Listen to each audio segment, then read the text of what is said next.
जय गुरु जी, नमस्कार। I hope you all are doing fine.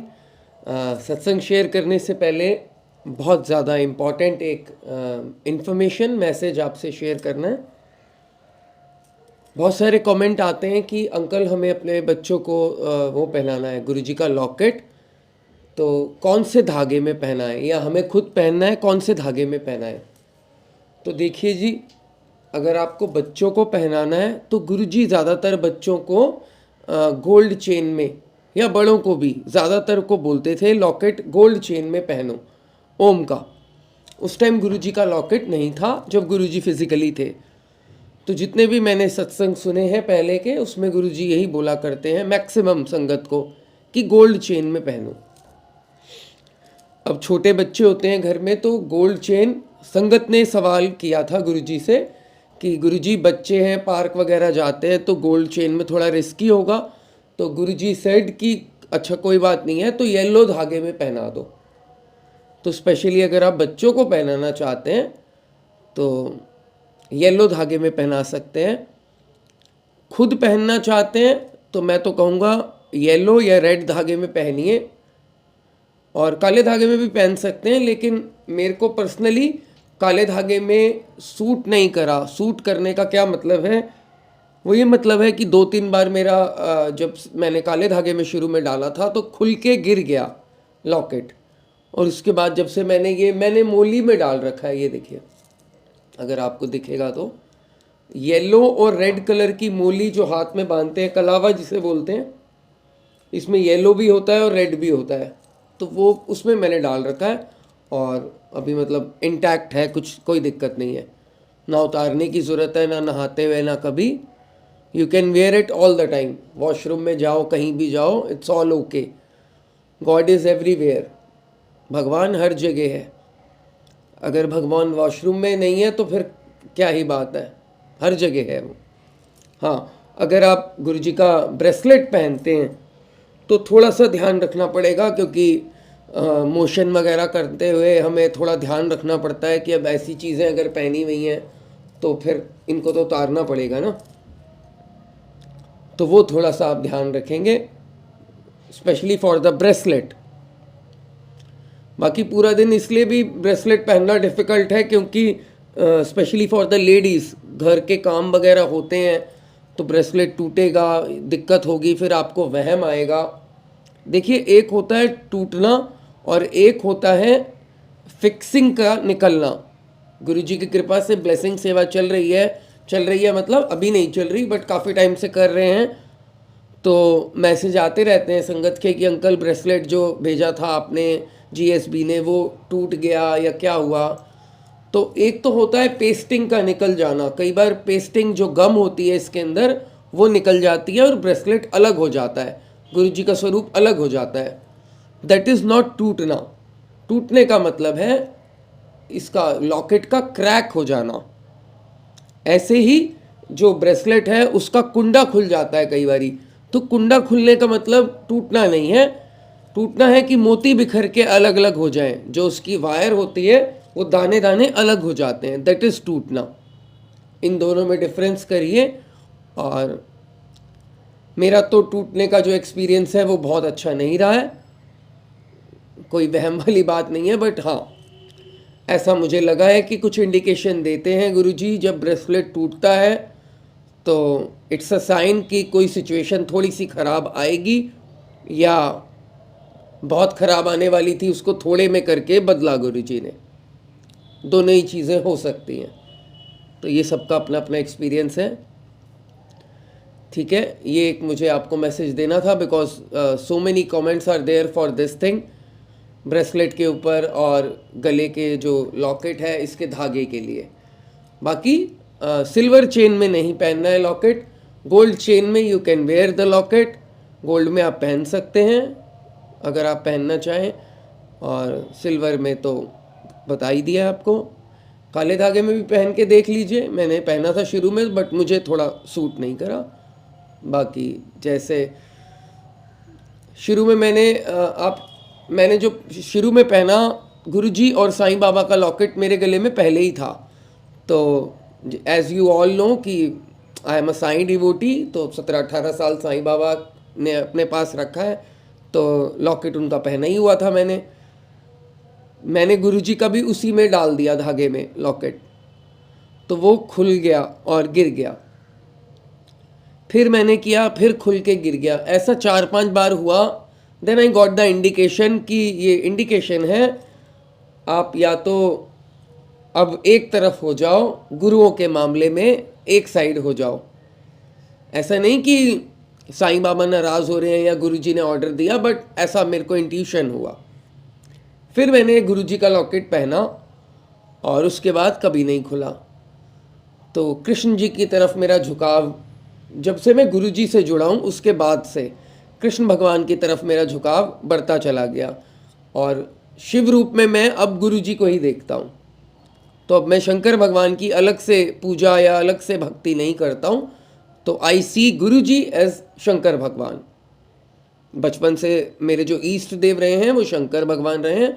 Now I सी माई गुरु शंकर भगवान एज गुरु जी, तो मैं इनको देखता हूँ। और ईष्ट देव जो मेरे हैं वो कृष्ण भगवान बन गए। वो कैसे बन गए that I don't know, but गुरु जी के बाद से ही हुआ ऐसा। तो मैंने जब कृष्ण भगवान का ये लॉकेट पहना, ये स्टील में है, it is not silver, it is steel. तो मैंने गुरुजी से बोल के पहना, गुरुजी जैसे आपको ठीक लगेगा, अगर ये निकल जाता है तो देन मैं इसको समझूंगा कि नहीं पहनना है। तो लेकिन जब से पहना है गुरुजी की कृपा से, 8-10 महीने जो हुए हैं, साल हो गया होगा, तब से जब से पहना है तो इट्स ऑल ओके, नहीं निकला। तो मैंने गुरुजी को धन्यवाद कहा और I take it as his order कि पहन सकते हो आप। तो कुछ चीज़ें आपको पर्सनल एक्सपीरियंस से पता लग जाएंगी लॉकेट के बारे में, ब्रेसलेट के बारे में। बट टूटने का वहम आप मत करिएगा, क्योंकि बहुत तरह की क्वालिटीज़ आती हैं ब्रेसलेट में भी, लॉकेट्स में भी, गले के। There are hundreds of quality. अगर क्रैक आता है ना आपके लॉकेट में, crack, then there is something else, तो उसका कुछ मतलब होता है। क्रैक आने का, मोती खुल जाने का, उसका मतलब होता है। चलिए, और भी कुछ आपको अगर इस बारे में जानना है तो कमेंट करके लिखिएगा। I will try to answer you in the comment section. Comment में लिखिएगा। पर्सनली मैं किसी से फ़ोन पे बात करता नहीं हूँ। पर्सनल मेरी किसी को लेकर कोई राय नहीं है, ना मैं किसी को कोई पर्सनल एडवाइस करता हूँ। Whatever I have to say I will say it on the camera. मैं आप सबके आगे बात करूँगा जो करूँगा। पर्सनल लेवल पे मैं बात करना मुझे नहीं पसंद है, पर्सनल राय देना किसी को। बाकी जो भी मैंने आपको भी बात बताई है, इट्स माय पर्सनल ओपिनियन, और कुछ चीज़ें मैंने आपको वो बताई हैं जो संगत ने शेयर करी हैं, जो गुरुजी से पूछा था उन्होंने। बाकी अंत में आपको जैसा ठीक लगता है आप अपने मन को फॉलो कीजिए। आइए सुनते हैं आज का सत्संग। आज का सत्संग भेजा है मिथाली आंटी ने। आइए सुनते हैं। जय गुरु जी। जय गुरु जी, जय गुरु जी। संगत जी, लख लख शुक्राना गुरु जी। आज मैं अपने पहली सत्संग रिकॉर्ड कर रही हूँ। संगत जी, मेरे से कोई भूल चूक हो तो माफ़ कर देना। गुरु जी मेरे से जो बुलवाना चाहें अपने सत्संग में, मैं वही आपके सामने रखूँगी। जय गुरु जी। गुरु जी से मेरा पहला जो कनेक्शन या जर्नी मेरी स्टार्ट हुई वो 28 जनवरी 2023 से हुई थी। ये मेरे को जो मुझे याद है, लेकिन हो सकता है गुरुजी के साथ मेरा पहले से ही कनेक्शन बना हुआ हो, जिसके बाद से यह प्रत्यक्ष जो डेट है, उस डेट को जब बड़े मंदिर में जाके दर्शन हुए गुरुजी के, उसके बाद की जो जर्नी है वो मैं आपके साथ शेयर करूँगी। लेकिन संगत जी, एक घटना और है जिसके लिए मुझे आपको इस डेट से पहले की जो इंसिडेंट है वो बतानी है। यानी कि 28 जनवरी 2023 से पहले ही मेरा बेटा जो है, उसके दोस्त और उसकी मदर जो है गुरुजी के फॉलोअर हैं, तो उसके ज़रिए जो है मेरा बेटा छोटा वाला जो है वो भी गुरुजी से जुड़ गया था। तो उसका जो रिज़ल्ट कह सकते हो या उसका परिणाम ऐसा रहा कि जिस परेशानी से मैं 4.5 साल से जूझ रही थी, मुझे नाक से सांस लेने में जो नॉर्मल लोग जैसे सांस लेते हैं वैसे लेने में मुझे परेशानी होती थी। नाक में मेरा एक बारी सर्जरी भी हो चुका था और नेज़ल पॉलिप्स, शायद अगर किसी को पता हो ये क्या होती है तो वो मेरी बात को समझ जाएंगे। तो जिसकी वजह से नाक मेरा हमेशा 365 दिन बंद रहता था, ब्लॉकेज होती थी नाक से, मतलब डिस्चार्ज भी होता रहता था एंड ब्रीदिंग जो है वो सारा मुंह के ज़रिए, खान पान भी मुंह के ज़रिए, और बार बार जो है मुंह सूख जाता था मेरा। और I use to continuously sip water, और ऐसा भी समय आता था जब रात को सोते सोते सलाइवा सारा मेरा ड्राई हो जाता था। बहुत ही बुरी हालत थी और बार बार रात को भी उठने के लिए मुझे परेशानी होती थी। कभी वॉशरूम के लिए उठना, कभी पानी पीने के लिए, तो कभी नींद ही नहीं पूरी ले पाती थी। तो ये 2018 जून में मेरे ऑपरेशन होने के थोड़े दिन तक मैं ठीक रही, बट धीरे धीरे जो है फिर वापस उसी स्थिति में पहुंच गई जैसे शुरुआत में थी। और एलोपैथी में मेरा जो ट्रीटमेंट हुआ था सर्जरी का, वो मैंने सोचा कि अब जब ये सारा बीमारी के लक्षण दोबारा से हो रहे हैं तो मैं एलोपैथी में मैं नहीं जाऊंगी, मैं दूसरे कोई ऑल्टरनेट मेडिसिन को मैं ट्राई करूंगी जिससे मेरी ये प्रॉब्लम सॉल्व हो जाए। जैसे कि सबको पता है कि होम्योपैथी में टाइम ज़्यादा लगता है, और लोगों ने जैसे जैसे सजेस्ट किया तो मैंने डॉक्टर्स को कंसल्ट भी किया और मैंने दवाइयाँ भी बहुत टाइम तक लगातार फॉलो करके मैंने खाया रिलीजियसली। मतलब ये नहीं कि कभी खा लिया कभी नहीं खाया। अब ज़रूरत इतनी ज़्यादा थी कि बिना दवाई के मुझे लगता ही नहीं था कि मैं ठीक हो पाऊँगी, तो मैंने दवाई को बिल्कुल कंटिन्यूसली जो है खाना जो है मैंने जारी रखा। और होम्योपैथी लगभग मैंने साल भर से ऊपर तक मैंने अपना जो है मेडिसिन फॉलो किया होगा, लेकिन after that I didn't get the result what it should have given me. तो फिर भी सांस नहीं आ रही थी, डॉक्टर को मैं बताती ये परेशानी है वो परेशानी है, फिर भी वो दवाई लिख देते थे एंड ऐसा चलता रहा। फिर मेरा मन हट गया होम्योपैथी से, then I tried Ramdev ji के दवाई ट्राई किया, फिर जो आयुर्वेदिक जो डॉक्टर्स हैं CGHS के, उनसे भी मैंने जो है दवाई ट्रीटमेंट ली, और कुछ नेज़ल ड्रॉप्स और नाक में जो तेल डालना ये सब चीज़ें करा। स्टीम तो मैं ले ही नहीं सकती थी क्योंकि नाक के जरिए तो श्वास जाना पॉसिबल ही नहीं था, और मुंह के जरिए जाने से नाक का कोई उसमें रिलीफ मिलता नहीं था, और एनर्जी इतनी ड्रेन होती थी सांस लेने में, काम करने में। और 24 घंटे में से पूरा टाइम मेरा जब भी मैं जाग रही हूँ तो मेरे हाथ में हैंकी, मतलब इट वाज डिफ़ॉल्ट, अगर गलती से कहीं छूट गया तो बड़ी मुश्किल हो जाती थी। सो that was a situation so bad, और एम्बेरसिंग होती थी कहीं पब्लिक में जाना हो या कहीं कोई मीटिंग्स अटेंड करना हो तो I had to keep things along with me, जो कि देखने में बहुत मतलब ऑकवर्ड लगता था और थोड़ा सा एम्बेरसिंग भी लगता था भाई इस उम्र में जाके। एंड आई एम संगत जी, मैं अभी इस टाइम 55 ईयर्स की हूँ, और when this problem started at the time I was around 50 years. तो इस उम्र में जनरली किसी को इतना सर्दी जुकाम या इस तरह की जो साइनस वाली जो इशू है कम ही होती है, but I was facing this problem. And then alternately भी मैं मेडिसिन्स जो है ट्राई करती रही। किसी ने देसी नुस्खा बोला वो भी ट्राई किया, वैद्य के पास किसी ने सजेस्ट किया वो भी मैंने जो है जाके फॉलो अप किया। 2-3 महीने तक वैद्य की भी दवाई करके देख ली, उससे भी कहीं आराम नहीं पड़ा। तो हार के मेरे छोटे बेटे ने कहा मम्मा आप जो है बहुत दिन से परेशान हो रहे हो, you better get it operated. इतना आपने ट्राई तो कर लिया, कुछ हो नहीं रहा रिजल्ट, तो बेटर ये है कि आप जो है ना ऑपरेशन ही करवा लो, एक बार ही आप ठीक हो जाओगे। चलो मैंने उसकी बात रखने के लिए मैंने कहा ठीक है, मैं पापा के साथ जाके फिर से उसी डॉक्टर को दिखाती हूँ जिससे पहले इलाज किया था हमने, ऑपरेशन पहले हुआ था। Then I went to the same doctor. मैंने उनको बोला सर मेरी जो है बहुत हालत ख़राब है एंड मैंने सारी उम्मीदें जो है लगाई हुई थी कि अभी ठीक हो जाऊंगी इस दवाई से उस दवाई से, but ultimately I didn't get any relief and I am coming back to you.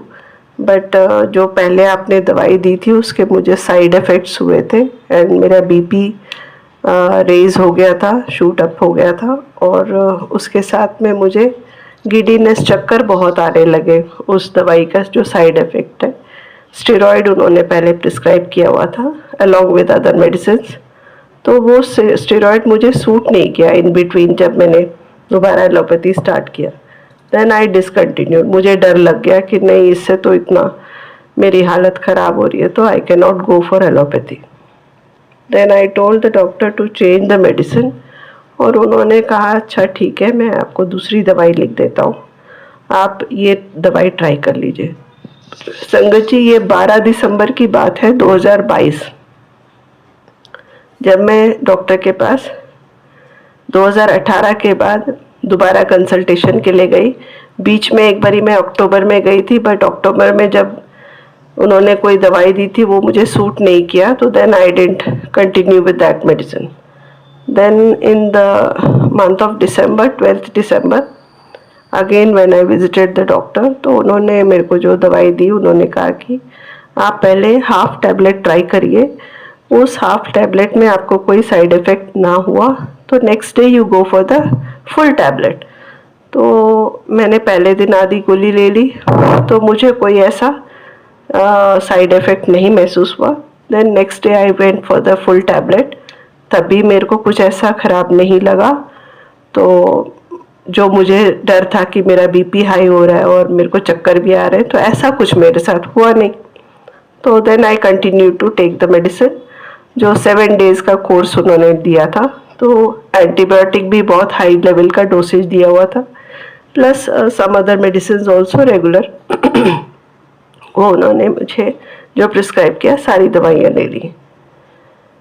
संगत जी 4 गोलियाँ तो मैंने फुल खाई और आधी जो पहले दिन की खाई थी। Total 4.5 tablets I would have taken that new medicine, and same doctor जिससे पहले सर्जरी की थी, और मेरी सीटी स्कैन की रिपोर्ट देख के उन्होंने बोला कि शायद आपको दोबारा से सर्जरी ही करनी पड़े, आपका तो टोटल ब्लॉकेज है।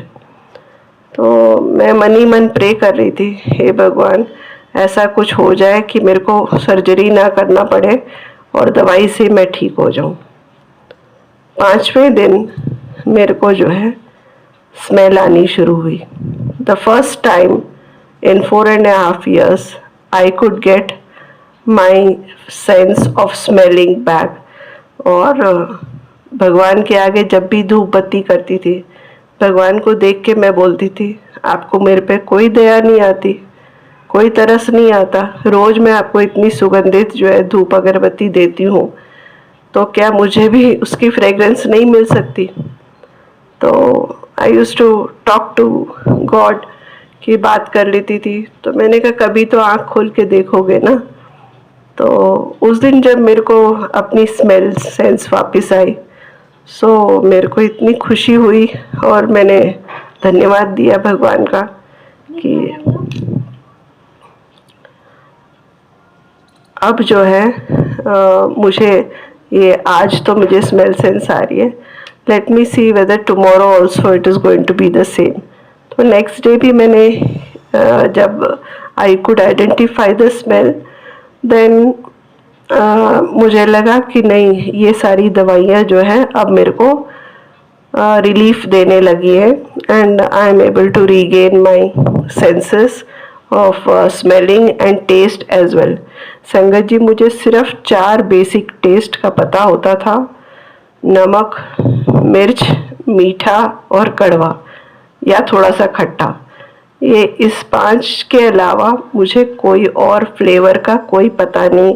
अगर इलायची डाली है तो नहीं पता लगेगा, दालचीनी डाली है या कोई और फ्लेवर वाली कोई चीज़ डाल रहे हैं सब्जी में या कोई मिठाई में, I could never distinguish them.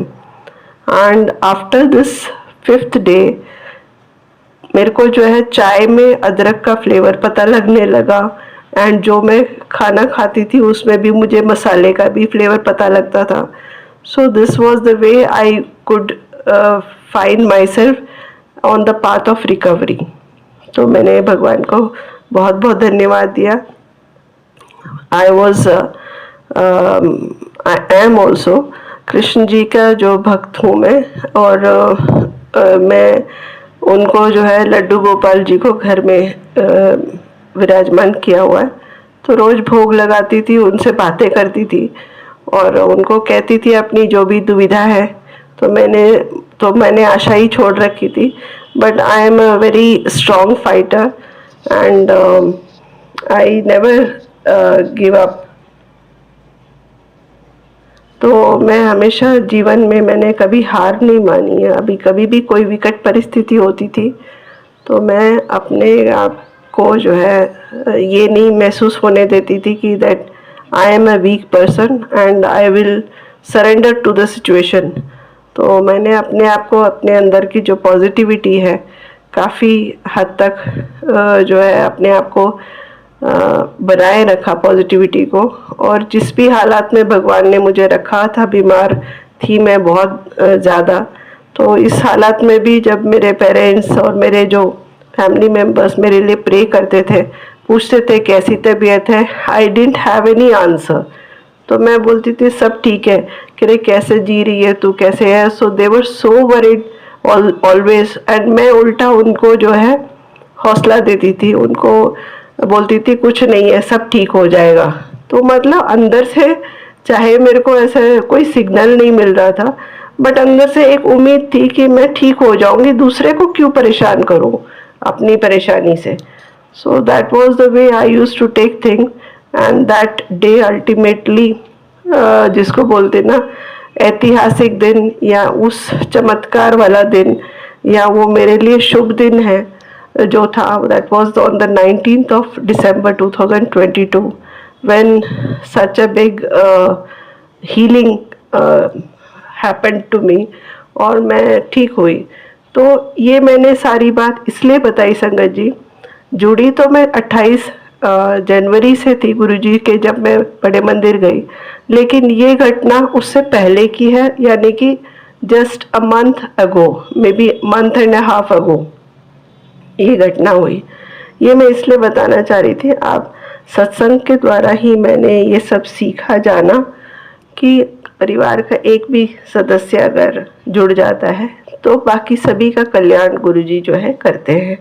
तो क्या पता बेटे के माध्यम से जब उसने बोला कि मम्मी आप अभी ऑपरेशन करा लो, हो सकता है गुरुजी ने ही उसके मुंह में ये बातें जो शब्द डाले हों, और then I had to go back to the same doctor जिसकी मैंने इलाज जो है छोड़ दिया था डर के मारे कि भाई इसकी दवाई से तो मुझे साइड इफ़ेक्ट हो रहा है, मैं इधर नहीं अब ट्रीटमेंट करूँगी। Then I took alternate routes, और सारे रूट्स सारे चेक करने के बाद वापस मैं स्क्वायर वन को चली गई, एंड वो स्क्वायर वन के अंदर में 5th डे के अंदर मुझे रिजल्ट मिल गया।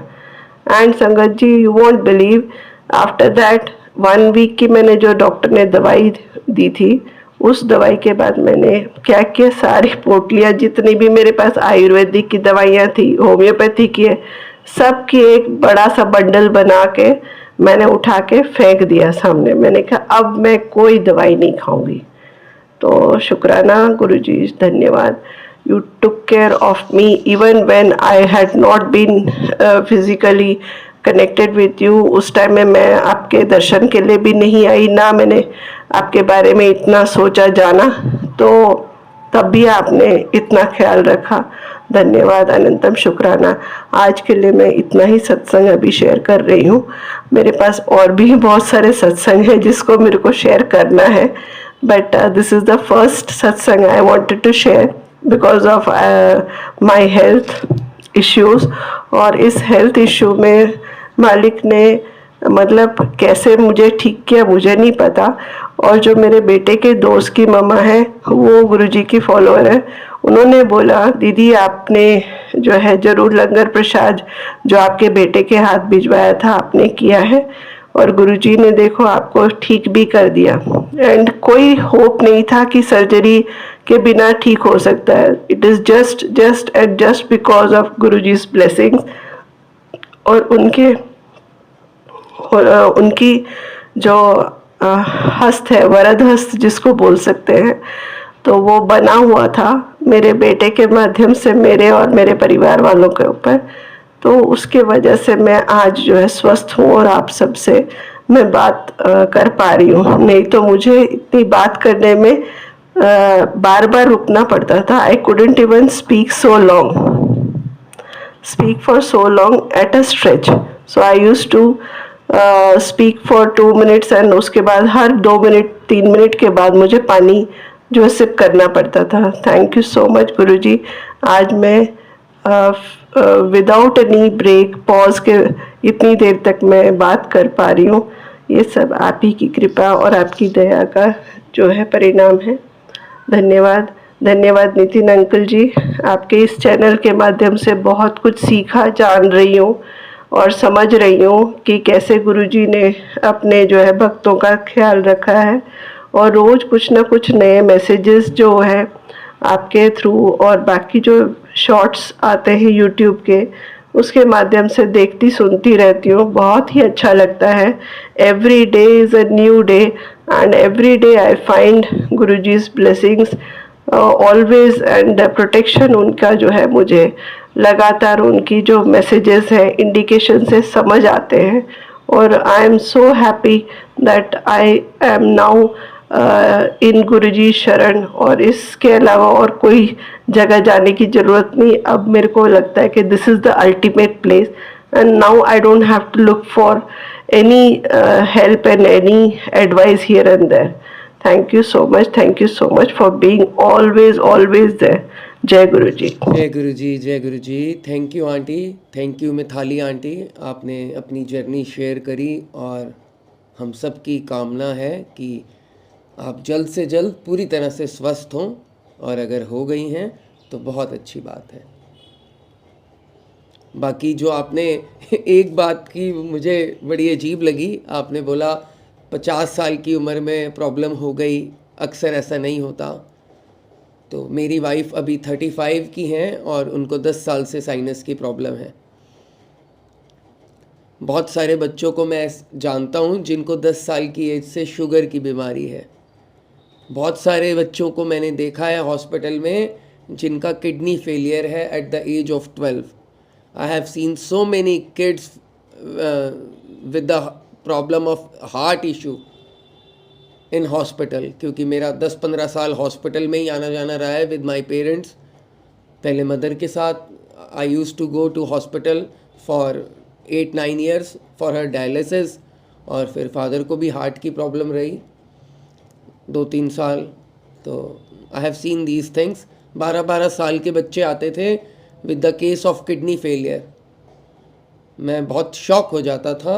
तब मुझे लगता था कि यार तेरी मदर को प्रॉब्लम हुई है 60 साल में, और यहाँ तो 12-12 साल के बच्चे आ रहे हैं विद द सेम प्रॉब्लम। तो ऐसा हमें लगता है कि 50 साल में प्रॉब्लम जल्दी हो गई है। आप बहुत लकी हैं कि 50 साल में प्रॉब्लम हुई है। तभी कहा जाता है कि हमेशा अपने से नीचे देखें। जब और जगह देखेंगे तो अपना दुख बहुत कम लगेगा। दुनिया में कितना गम है, मेरा गम बहुत ज़्यादा कम है। अब जैसे आपको अदरक की फ्रेगरेंस आने लगी या और चीज़ों की, इलायची की, अक्सर हमारा जो दिमाग और मन है ना उन्हीं चीज़ों की तरफ भागता है जो हमारे पास नहीं होती। दांत में अगर कोई चीज़ अटक जाए ना तो हमारी जीभ उसी जगह पर जाती है बार बार जहाँ कुछ अटका हो, या दांत का कोई एरिया खाली हो ना तो टंग हमारी उसी जगह जाती है। एक दांत टूट जाए तो हमारी टंग उसी जगह पे जाती है, बाकी दांतों पे नहीं जाती जो हैं। तो बहुत बहुत छोटी चीज़ें हैं ये। हाँ, बट जो प्रॉब्लम है साइनस की, दैट आई नो कि वो काफ़ी ज़्यादा दिक्कत आ जाती है जब बढ़ जाती है। She is on not that level, जितनी आपको थी प्रॉब्लम उतनी नहीं है उनको। बट हाँ, जो रात को सोते हुए अगर उनको कोल्ड कफ हो गया है तो रात को सोते हुए बहुत ज़्यादा डिफ़िकल्टी होती है और ब्रीदिंग लेने में भी काफ़ी डिफ़िकल्टी होती है, दैट आई नो, मैंने देखा है। और आपकी ज़्यादा है प्रॉब्लम, अब तो गुरुजी की कृपा से ठीक हो गई प्रॉब्लम। बट दैट आई से टू ऑल द संगत विच आई हैव सीन कि प्रॉब्लम होने की कोई एज नहीं होती। 10-10, 12-12 साल के बच्चे अपने आँखों के सामने मैंने देखे हैं with the huge amount of problem, big big problems. और आजकल तो बहुत कॉमन है, किसी की हाइट नहीं बढ़ रही है, किसी की ज़्यादा बढ़ रही है, किसी का वेट बढ़ गया है, ये मैं बच्चों की बात कर रहा हूँ। सो मैनी थिंग्स, किसी को मेंटली एंग्जाइटी है बच्चों को मोबाइल की वजह से पूरा पूरा दिन, और ये जो कोविड आया था उस वजह से 2 साल बच्चे घर रहे। So many things are coming up. There is no age, you never know कि कब प्रॉब्लम आएगी लाइफ में, जो ये मेडिकल प्रॉब्लम है। तो जितना टाइम भी हमें मिले शुक्राना करें, शुक्राना करें और शुक्राना करें। हमारे ही कर्म घूम कर वापस आते हैं, हमने ही कुछ किया ऐसा होता है जिसका भुगतान अंत में हम ही को करना होता है। पेशेंस देते हैं वो, सहारा देते हैं ईश्वर गुरु, बट कुछ ना कुछ भुगतान तो हमें करना ही पड़ेगा। इसलिए बार बार कहते हैं कि भाई अपने कर्म अच्छे रखो ताकि आगे आने वाले टाइम में तकलीफ़ ना हो। आने वाला टाइम ये टाइम नहीं है, हो सकता है ये अगले जीवन की बात वो कहते हैं। अक्सर हम कहते हैं और सुनते हैं कि जो बुरे लोग होते हैं उनके साथ सब ठीक होता है और अच्छे अच्छे लोग बीमार हो जाते हैं, बड़ी बड़ी बीमारियां होती हैं। हम देख रहे होते हैं आज का प्रेजेंट, और ईश्वर ने निर्धारित किया है हमारे पहले के कर्मों से, जिसे हम नसीब कहते हैं। हमें नहीं पता जो आज व्यक्ति गलत है उसने कल क्या किया था, कल उसने कितने अच्छे काम किए थे जो आज वो उस पोजीशन पे पहुंचा है।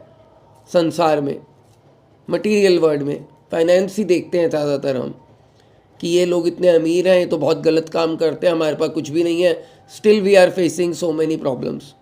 ये नॉर्मल सी बात है, हर जगह होती है। बट हम ये नहीं देख पाते इसके पीछे कि हमने पिछले जन्म में क्या किया था और उसने क्या किया था। तो सब कुछ ये कर्मों का चक्र है, ये घूमता रहता है। आइए अब सुनते हैं आज की स्टोरी। जय गुरु जी। ये कथा है श्री राम और शंकर भगवान की। श्री राम की परीक्षा लेने पहुंचे शंकर भगवान। श्री राम का वनवास खत्म हो चुका था। एक बार श्री राम ब्राह्मणों को भोजन करा रहे थे, तभी भगवान शिव ब्राह्मण वेश में वहां आए। श्री राम ने लक्ष्मण और हनुमान जी सहित उनका स्वागत किया और उन्हें भोजन के लिए आमंत्रित किया। भगवान शिव भोजन करने बैठ तो गए, लेकिन उसके बाद वहां से उठे नहीं। बातों ही बातों में श्री राम का सारा भंडार खाली हो गया।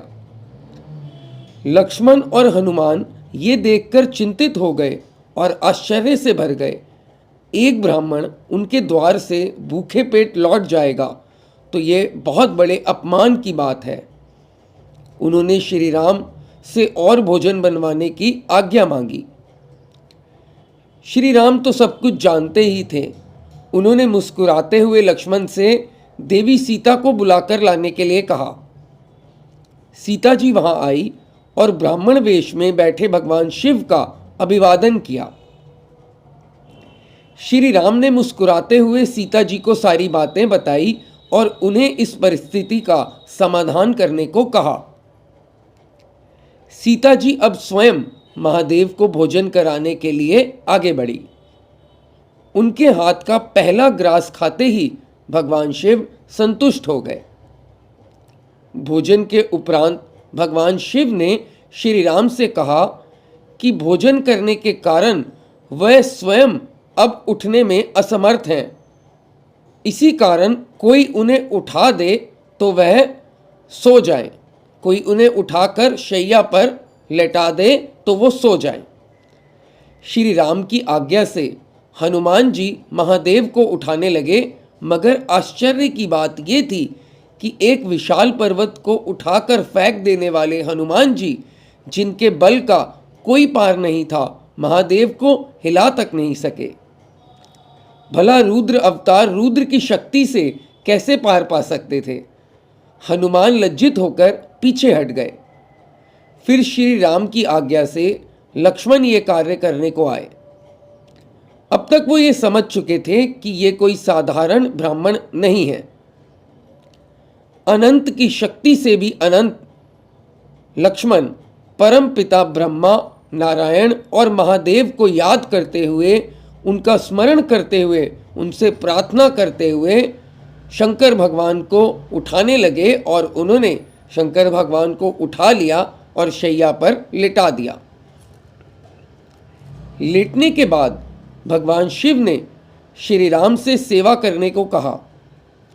स्वयं श्री राम लक्ष्मण और हनुमान के साथ भगवान शिव की सेवा करने लगे। देवी सीता ने महादेव को पीने के लिए जल दिया। महादेव ने आधा जल पिया और बाकी जल का कुल्ला करके देवी सीता पर डाल दिया।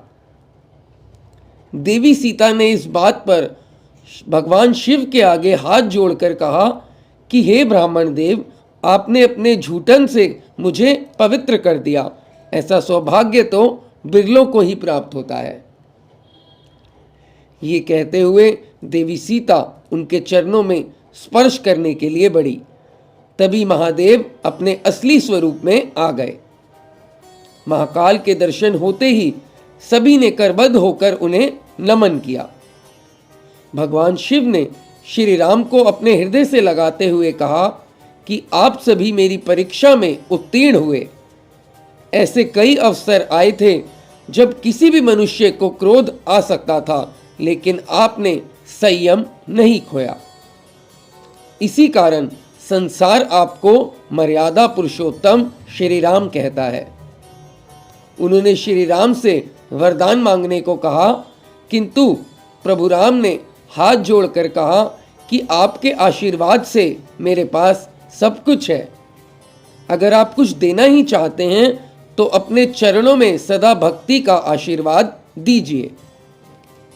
महादेव मुस्कुराने लगे और उन्होंने कहा कि आप और मैं कोई अलग नहीं हैं, किंतु फिर भी देवी सीता ने मुझे भोजन करवाया है, इसलिए उन्हें वरदान में कुछ ना कुछ तो मांगना पड़ेगा। देवी सीता ने कहा, भगवान, अगर आप हमसे प्रसन्न हैं तो कुछ काल हमारे राज्यसभा में बैठकर हमें कथा सुनाइए। उसके बाद कुछ काल तक भगवान शिव श्री राम की सभा में बैठकर उन सब को कथा सुनाने लगे और उन सब के हृदय को पावन किया। जय गुरु जी। आई होप आप सबको आज का सत्संग, आज की स्टोरी अच्छी लगी होगी। बहुत जल्द मैं आपसे फिर मिलूंगा एक नई सत्संग, नई स्टोरी के साथ। कमेंट करके बताइएगा, और अगर आपका धागे को लेकर स्पेसिफिकली कोई सवाल है या ब्रेसलेट को लेकर if you have any question, please ask it in the comment section. यदि आप भी अपना सत्संग शेयर करना चाहते हैं तो नीचे दिए ईमेल एड्रेस पर अपना सत्संग भेजिए। जैसे मिताली आंटी ने अपना सत्संग शेयर किया, आप भी अपना सत्संग शेयर कर सकते हैं। गुरुजी सत्संग ब्लेसिंग्स यूट्यूब चैनल पर आप हैं। मैं नितिन अंकल हूँ। मुझे आप इंस्टाग्राम पर भी फॉलो कर सकते हैं। मेरा इंस्टाग्राम का लिंक डिस्क्रिप्शन में है। दिल्ली में वेदर चेंज हो रहा है लगातार, तो that's why I am getting these things again and again. मेरा भी काफ़ी सोर थ्रोट रहता है क्योंकि बोलना पड़ता है 1 घंटा, कभी आधा घंटा, तो इसलिए थोड़ा सा रहता है। चलिए, गुरुजी की आज्ञा हुई, कृपा हुई तो बहुत जल्द आपसे फिर मुलाकात होगी। Thank you very much for staying with me. Stay healthy, stay blessed, please look after your family and your kids. बहुत जल्द मिलेंगे। जय गुरुजी, बाय बाय, थैंक यू।